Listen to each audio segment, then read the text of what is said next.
আমি মাদ্রাসার পক্ষ থাকি এবং এলাকাবাসীর পক্ষ থাকি জায়গার যে সমস্ত ওলামায়ে কেরাম হল, মুরব্বী হল এবং বিভিন্ন এলাকার মানুষ জানাজাত শরীক হয়েছেন, আমি শুকরিয়া আদায় করি। আর তার সাথে সাথে আমি দুইটা অনুরোধ করি। আর প্রথম অনুরোধ হইল কি যে মানুষ হিসাবে অনেক সময় তাই বিচার কর্তা এলাকার দাওয়াত তবলিগর কাজের সময় দিতা, বিশেষ করে জমিয়তর কাজ, জমিয়তে উলামা ইসলামের লগে জড়িত আসলা হিসাবে তার কথা কাজের মাধ্যমে যদি কেউ কষ্ট পাইয়া থাকেন, আমি তার পক্ষ থাকি, এলাকার পক্ষ থাকি এবং মাদ্রাসার পক্ষ থেকে আপনার কাছে চাই আর আপনারা আল্লাহ ওয়াস্তে মাফ করে দিলে।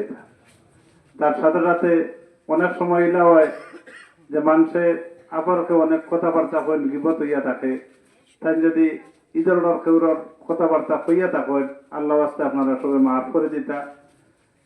আর বিশেষ করে তার লাগে দোয়া করতা। আর তার দুইটা বাচ্চায়, একটা ছেলে এবং এক মেয়ে, ছেলেও কিছু অসুস্থ, তার লাগে দোয়া করতা।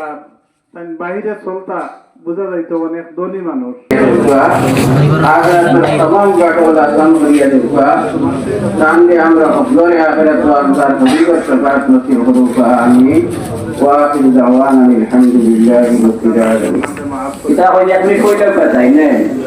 আমরা মাদ্রাসার মক্তবি সাহেব হুজুরে আমরা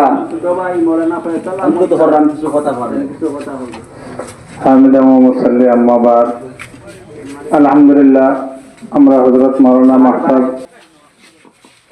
মরহুম মৌলানা মাহতাবুদ্দিন সাহেব আপনার সঙ্গে ছিল। আমার ভাইও যদি কোনো রকমের কষ্ট দিয়া থাকেন আপনারা দয়া করে আপনারা মাফ করে দিবা। আর যদি কোনো লেনদেন থাকিয়া থাকে তাহলে আপনারা আমার সাথে যোগাযোগ করবা। ইনশাল্লাহ আমি আমার বায়ান লইয়া আমি আপনারা ঋণ পরিশোধ করব। আর দোয়া করবো আল্লাহ পাক রব্বুল আলামিন আমার বাইরে জান্নাতুল আলা মুকাম দান করতো। আর নামাজ বাদে, জানাজার নামাজ বাদে দফন করার বাদে আপনারা লাগে সিন্নির একটা ব্যবস্থা করছি, আপনারা সিন্নি খেয়ে যাইবা ইনশাআল্লাহ। তানোর ছোট ভাই মৌলানা ফয়সাল আহমদ সাহেব।